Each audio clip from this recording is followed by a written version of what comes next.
Hello, ನಮಸ್ಕಾರ ಎಲ್ಲರಿಗೂ. ನಾನು ಶುಭಶ್ರೀ. ನಾನು sir M Visvesvaraya institute of technology Bangalore ಅಲ್ಲಿ ಓದುತ್ತಿದ್ದೇನೆ. ನಾನು ನಿಮ್ಮೆಲ್ಲರೊಂದಿಗೆ ನನ್ನ ನೆಕ್ಸ್ಟ್ ವೇವ್ ಜರ್ನಿಯ ಬಗ್ಗೆ ಹೇಳಲು ಇಷ್ಟಪಡುತ್ತೇನೆ. ಎಲ್ಲರೂ ದಯವಿಟ್ಟು ಈ ವಿಡಿಯೋವನ್ನು ಕೊನೆಯ ತನಕ ನೋಡಿರಿ. ಒಂದು ದಿನ ಇನ್ಸ್ಟಾ ರೀಲ್ಸ್ ಸ್ಕ್ರೋಲ್ ಮಾಡ್ತಿರುವಾಗ ಒಬ್ಬರು ನೆಕ್ಸ್ಟ್ ವೇವ್ ಮತ್ತು ಅವರ ಇಂಟರ್ನ್ಶಿಪ್ಸ್ ಅದ್ರ ಬಗ್ಗೆ ಎಲ್ಲ ಹೇಳಿದರು.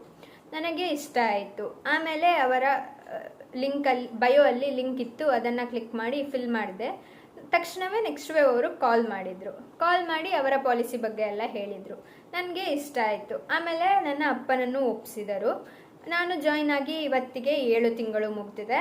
ನಾನು ಫಸ್ಟ್ ಗ್ರೋತ್ ಸೈಕಲ್ ಮುಗಿಸಿದ್ದೀನಿ. ಫಸ್ಟ್ ಗ್ರೋತ್ ಸೈಕಲಲ್ಲಿ ನಾನು how to build a responsive ಮತ್ತು ಸ್ಟ್ಯಾಟಿಕ್ ವೆಬ್ಸೈಟನ್ನು ಕಲಿತೆ. ಇವಾಗ ಸೆಕೆಂಡ್ ಗ್ರೋತ್ ಸೈಕಲಲ್ಲಿ SQL ಬಗ್ಗೆ ಕಲಿತಿದ್ದೀನಿ. ಮುಂದೆ ಪೈಥಾನ್ ಬಗ್ಗೆ ಕಲಿಯಲಿದ್ದೀನಿ. ಇವಾಗ ನಾನು ನೆಕ್ಸ್ಟ್ ವೇವ್ ಪ್ಲ್ಯಾಟ್ಫಾರ್ಮ್ ಬಗ್ಗೆ ಇನ್ನೂ ಹೇಳಲು ಇಷ್ಟಪಡುತ್ತೇನೆ. ಎವ್ರಿ ಡೇ 6 PM ಇವರು ಕ್ಲಾಸಸ್ ರಿಲೀಸ್ ಮಾಡ್ತಾರೆ.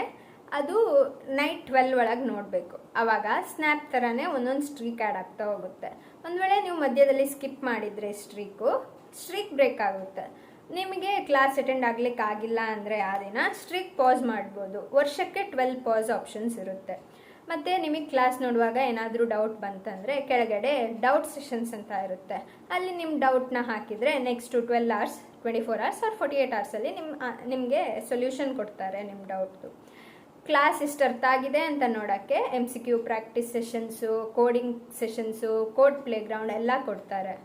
ಅದರಲ್ಲಿ ನಾವು ಪ್ರಾಕ್ಟೀಸ್ ಮಾಡ್ಬೋದು, ಸಬ್ಮಿಟ್ ಮಾಡೋಕ್ಕಿರುತ್ತೆ. ಕರೆಕ್ಟ್ ನಾವು ಮಾಡಿರೋ ಕೋಡಿಂಗು ಕರೆಕ್ಟ್ ಇದ್ದರೆ ಕರೆಕ್ಟ್ ಅಂತ ಬರುತ್ತೆ, ಇಲ್ಲಾಂದರೆ ರಾಂಗ್ ಅಂತ ಬರುತ್ತೆ. ಮತ್ತು ಮಂತ್ ಎಂಡ್ಸಲ್ಲಿ ಪೇರೆಂಟ್ಸ್ ಮೀಟಿಂಗ್ ಇಟ್ಕೊಳ್ತಾರೆ. ಪೇರೆಂಟ್ಸ್ ಮೀಟಿಂಗಲ್ಲಿ ನೆಕ್ಸ್ಟ್ ಕಮಿಂಗ್ ಮಂತಲ್ಲಿ ಏನೇನೆಲ್ಲ ಪಾಡ್ಕ್ಯಾಸ್ಟು ಪ್ರಿಪ್ರೇಷನು ಏನೇನೆಲ್ಲ ಇರುತ್ತೆ ಅದ್ರ ಬಗ್ಗೆ ಹೇಳ್ತಾರೆ. ಮತ್ತು ಆ ತಿಂಗಳಲ್ಲಿ ಏನೇನಾಗಿದೆ ಅದ್ರ ಬಗ್ಗೆನೂ ಹೇಳ್ತಾರೆ. 2 ವೀಕ್ಸಿಗೆ ಒಂದ್ಸಲ ಅಥವಾ ವೀಕ್ಲಿ ಪಾಡ್ಕ್ಯಾಸ್ಟ್ ಸಂಡೇಸಲ್ಲಿ ಇಟ್ಕೋತಾರೆ. ಕ್ಲಾಸನ್ನು ಕನ್ಸಿಸ್ಟೆಂಟ್ ಆಗಿ ನೋಡುವುದು ತುಂಬ ಮುಖ್ಯವಾಗಿರುತ್ತದೆ. ಏಕೆಂದರೆ ಕ್ಲಾಸನ್ನು ಕನ್ಸಿಸ್ಟೆಂಟ್ ಆಗಿ ನೋಡ್ತಿದ್ದರೆ ಮುಂದೆ ಅಟೆಂಡ್ ಆಗಲಿಕ್ಕೆ ಮನಸ್ಸಾಗುತ್ತೆ. ಇಲ್ಲ ಅಂದರೆ ಕನ್ಸಿಸ್ಟೆನ್ಸಿ ಬ್ರೇಕ್ ಆದರೆ ತುಂಬ ಕ್ಲಾಸಸ್ ಪೆಂಡಿಂಗ್ ಇರುತ್ತೆ. ಆವಾಗ ಕ್ಲಾಸ್ ನೋಡಲು ಇಂಟ್ರೆಸ್ಟ್ ಆಗಲ್ಲ. ಇದೆಲ್ಲ ನಾನು ನಿಮ್ಮೊಂದಿಗೆ ಹೇಳಲು ಇಷ್ಟಪಟ್ಟೆ. ವಿಡಿಯೋ ಇಷ್ಟ ಆಗಿದ್ದರೆ ಲೈಕ್ ಮಾಡಿ, ನಿಮ್ಮ ಫ್ರೆಂಡ್ಸೊಡನೆ ಶೇರ್ ಮಾಡಿ. ಧನ್ಯವಾದಗಳು.